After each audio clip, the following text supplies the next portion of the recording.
കാത്തു ഇവിടെ ബാ ബാ കാത്തു. ഇതാണ് നമ്മുടെ സൻകുന്നൂർ എന്ന് പറഞ്ഞൊരു തത്തയാണ്.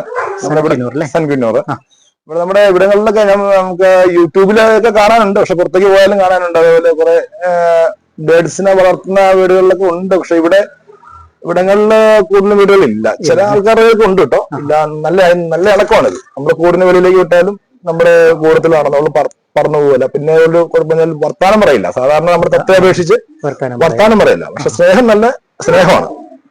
പിന്നെ ഇത് രാവിലെ നമ്മൾ കുടിക്കുന്ന ചായ, അത് ഒരടപ്പ് ചായ കുടിക്കും. ചായ കൊടുക്കണം, കൊടുത്തില്ലെങ്കിൽ സമ്മതിക്കില്ല. ഭയങ്കര കാർച്ചയാണ്. കട്ടൻ ചായ ആണെങ്കിലും പാൽ ചായ ആണെങ്കിലും ചായ കൊടുക്കാം. പിന്നെ നമ്മുടെ കൂടത്ത് വന്നിരിക്കും. പിന്നെ പരിക്കാത്തോടെ വിട്ട് കഴിയുമ്പം ഇത് ഉള്ള ബുദ്ധിമുട്ട് എന്താണെന്ന് വെച്ച് കഴിഞ്ഞാൽ ഈ സീറ്റിലൊക്കെ പോയിരുന്നിട്ട് ഉള്ളൊരു ബുദ്ധിമുട്ടാണ്. വേറെ പുറത്തുനിന്ന് നമുക്ക് അഴിച്ചു വിടാം, പക്ഷെ പറന്നു പോകുന്നില്ല. നല്ല സ്നേഹമാണ്. നമ്മൾ വെളിയിലേക്ക് പുറത്തേക്ക് ഇറങ്ങി കഴിഞ്ഞാൽ എപ്പോഴും നമ്മൾ വിളിക്കും. സംസാരിക്കില്ല. സാധാരണ തത്തേനെ പോലെ നമ്മൾ എത്ര ട്രെയിൻ ചെയ്താലും സംസാരിക്കത്തില്ല. ഇതൊക്കെ എവിടെ നമുക്ക് കിട്ടുന്നത്? നമ്മൾ പോകുന്ന ഓരോ സ്ഥലത്തോടെ പോകുമ്പോൾ നമ്മൾ കാണുന്ന സ്ഥലത്തു നിന്നൊക്കെ നമ്മൾ വാങ്ങുന്നതാണ്. ഇതിനും മോഹവില തന്നെയാണോ? ഇതും ഓരോ ഇന്ന് കുഞ്ഞുങ്ങളെ നമുക്ക് കിട്ടാനുണ്ട്. പക്ഷെ നമ്മൾ ഓർഡർ കൊടുത്തു കഴിഞ്ഞാൽ കുറെ കാലം കാത്തിരുന്നു കഴിഞ്ഞാൽ നമുക്ക് പറയുന്ന റേറ്റിന് കിട്ടും. പക്ഷെ ഇത് കുറച്ച് അറിവായിട്ട് ഇതിപ്പോ ഏകദേശം 1 വയസ്സ് കഴിഞ്ഞതാണ്. നമുക്ക് ഈ 1 വയസ്സ് കഴിഞ്ഞതിലേക്ക് കിട്ടുമ്പോഴത്തേക്ക് നമുക്ക് ഏകദേശം ഒരു മോഹവില കൊടുക്കേണ്ടത്.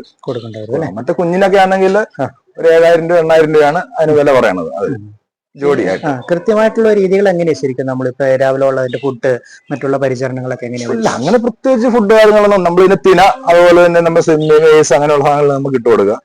പിന്നെ ഞാൻ പറഞ്ഞത് നമ്മള് പഴങ്ങൾ നമ്മൾ കഴിക്കുന്നതിന്റെ ആ കൂട്ടത്തിന്റെ പുറത്തിരുന്ന് കഴിക്കുവാണെങ്കിൽ അന്നേരം കരയും. അന്നേരം കുറച്ച് അതിന് കൊടുക്കുക. ചായ കുടിക്കുവാണെങ്കിൽ ചോദിക്കും, കരയും. അപ്പൊ നമ്മൾ ഓൾറെഡി ശകലം ചായ ഒഴിച്ചു കൊടുക്കുക. നല്ല രീതിയിൽ ശബ്ദം വയ്ക്കും, ശബ്ദം ഉണ്ടാക്കും. ഇപ്പൊ സൈലന്റ് ആണ്, എന്താണെന്ന് അറിയില്ല. വാ,